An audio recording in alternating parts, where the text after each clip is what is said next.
A visual investigation from the New York Times. Friend of the show, Eric Toller, went in with the visual investigations team at the New York Times and detailed second by second video analysis of all the video footage for the killing of Renee Good in Minneapolis. This is a crazy way to do this, by the way, frame by frame. About 3 minutes before the shooting, footage shows Miss Good and her wife park their maroon SUV in the middle of the street and begin honking and heckling.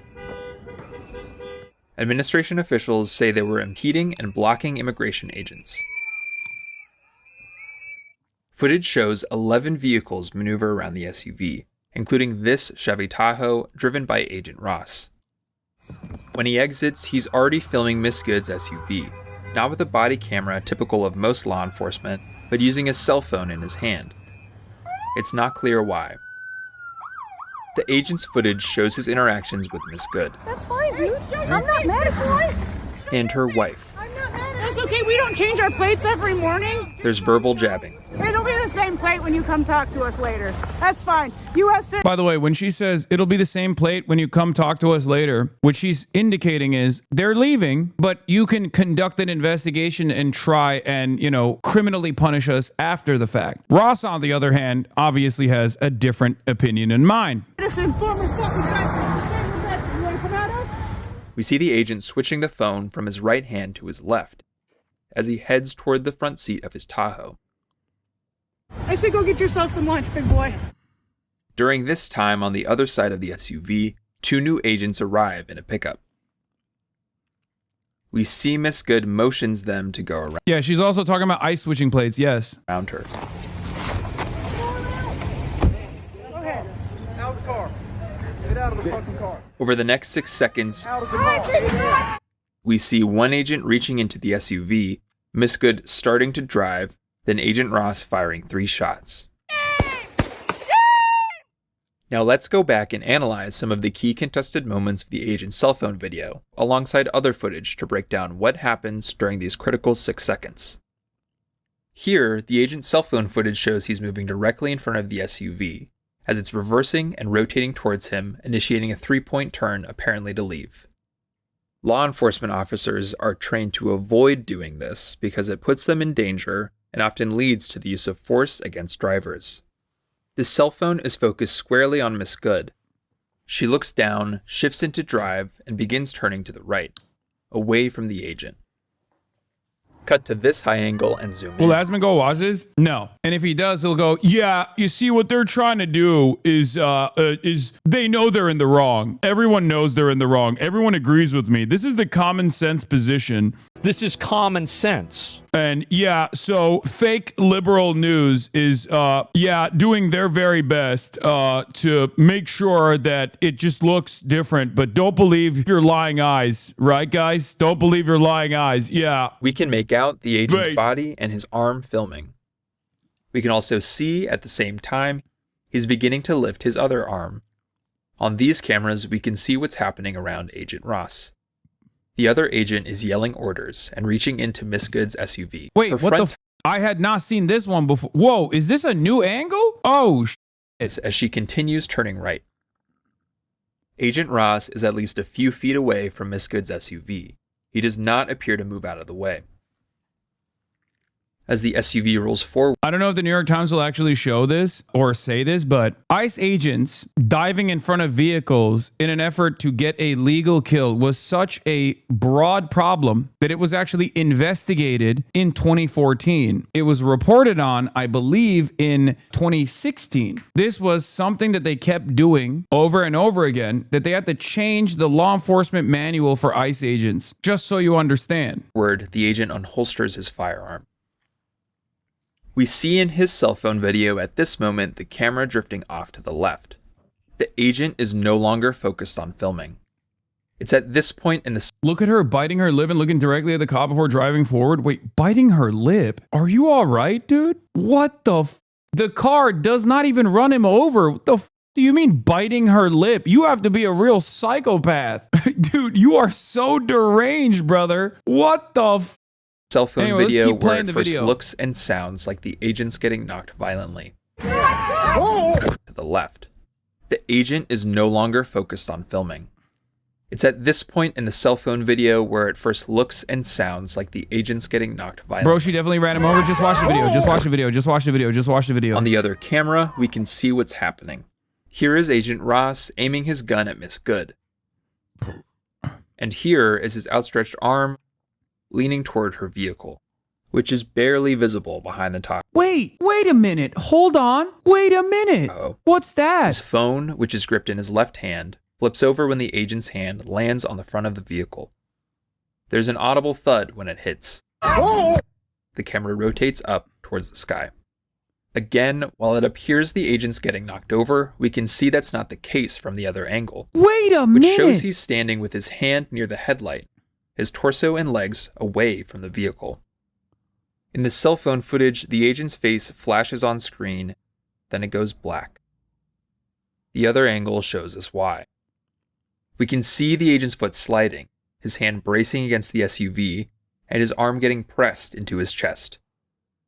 It is impossible to determine if this is happening because of the SUV's movement or the icy asphalt, or more likely, both. And what's very unclear because of the limited quality and availability of footage is whether the agent's upper body gets swiped by the vehicle as his left foot slides back. This moment is when Agent Ross fires. And if you notice, both of his feet are directly outside of the trajectory of the car. What happened to the other angle? I think the other angle probably stops filming because they got scared or panicked or something. So I suspect I had not seen it before, and that's the reason why they're not showing it. Or maybe they might go back to it. I don't know. I don't know what happened to the other angle, but that's my suspicion. Look at that. We see the other agent pull back from the SUV. Both of them stumble, apparently slipping on the ice. This is also the moment many have said looks like Agent Ross getting run over. And it does when watched at full speed. But looking more closely, we can see in multiple angles that there's a visible gap between the vehicle and his legs, indicating his feet are positioned outside the SUV's path. But you literally see it. You see it. You see it in every angle, even the angles from behind where both of his feet, when he fires the first shot, are outside of the trajectory of the vehicle. Okay. The vehicle is traveling in a different direction. He leans into the car. Why do we even argue if he ran her over or not? She shouldn't have shot her anyway. You mean he shouldn't have shot her anyway? Yes, he shouldn't have shot her regardless. He shouldn't have actually approached the car from the front. All of these things are true. But the real reason why we're arguing on this is because this is such a breaking of reality, a fracturing of reality point for so many people that I am going to consistently keep hammering this position over and over again, because it's very clear that while all those other things that you're saying are true, he had no right to actually react this way, and it is a execution in broad daylight. There are still people who are trying to find a way to justify it. That's why they talk about like, oh, she was licking her lips and all this.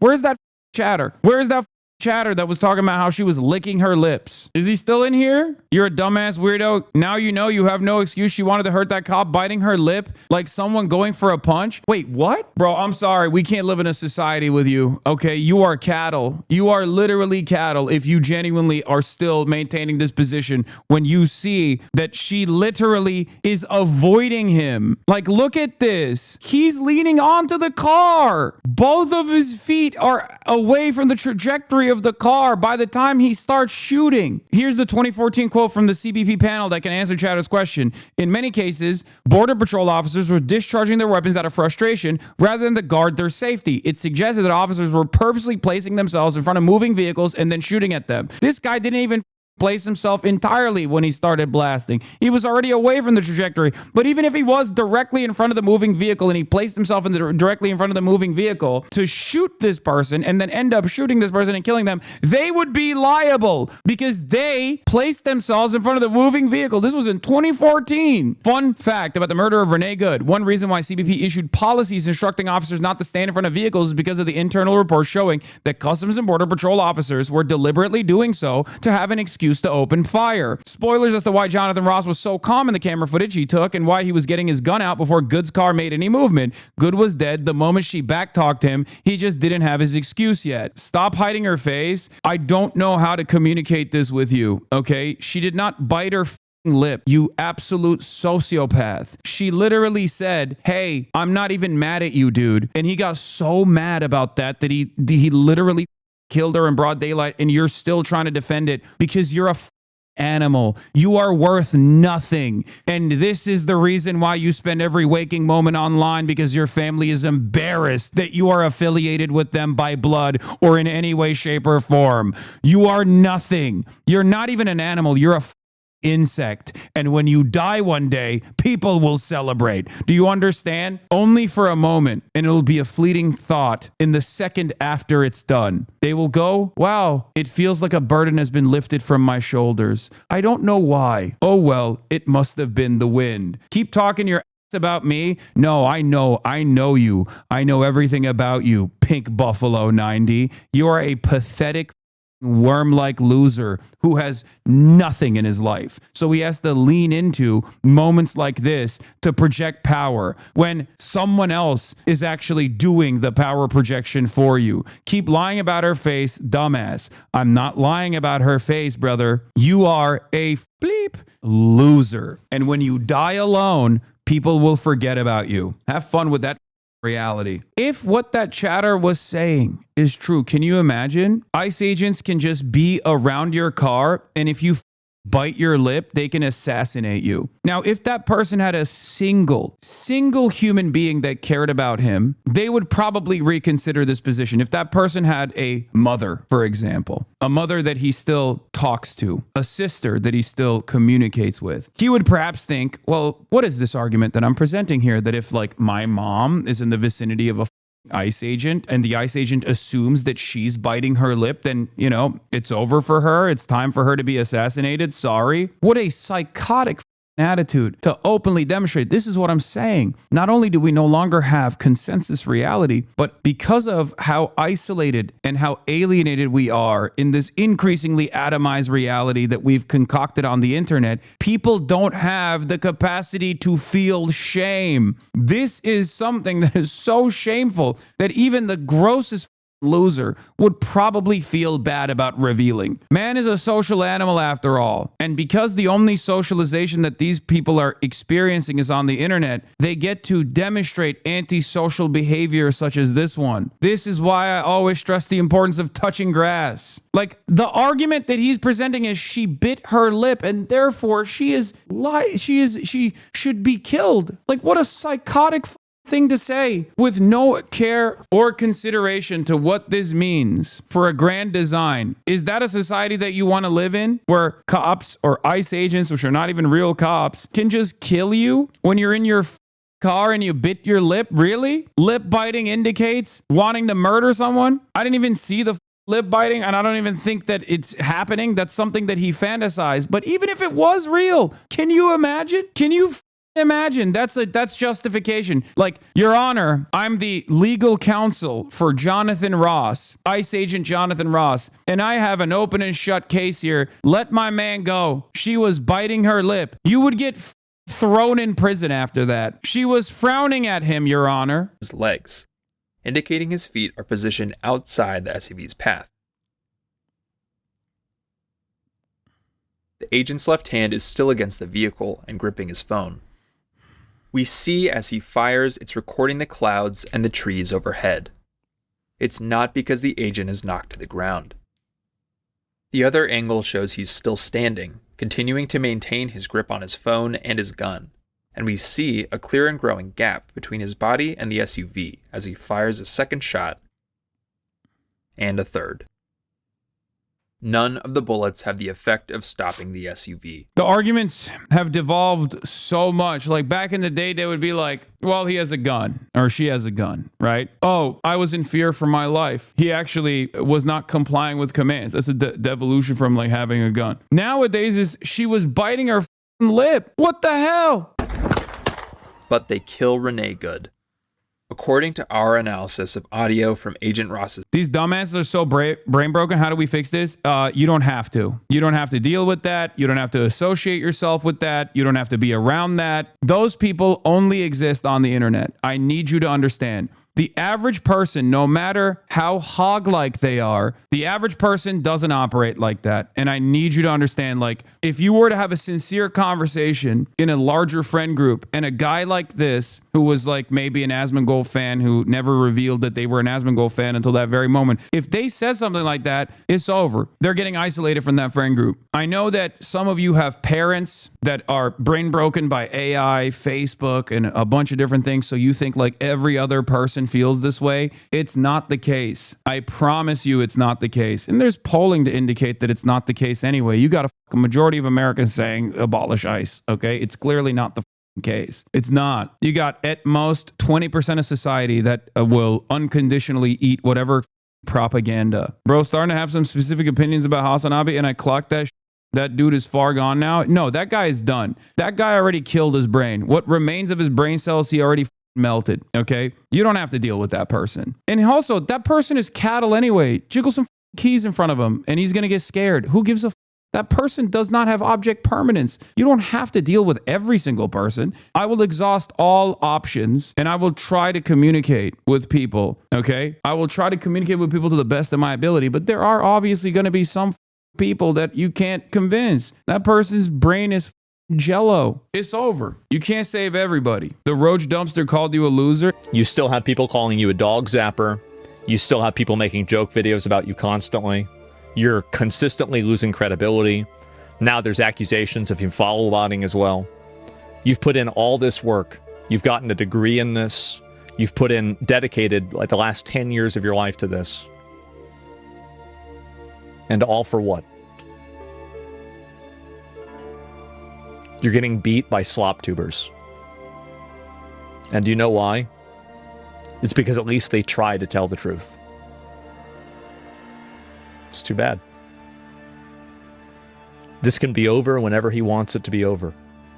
Just be normal again. Exactly. This is what I mean, okay? Guy who is like genuinely repulsive, genuinely disgusting, turns around and calls me a loser. I welcome that, dude. What do you mean? You have repulsive views and you're a repulsive person. When you say, I'm a bad guy, I wear that as a badge of honor. I wear that as a badge of honor. Cell phone video. This is his reaction.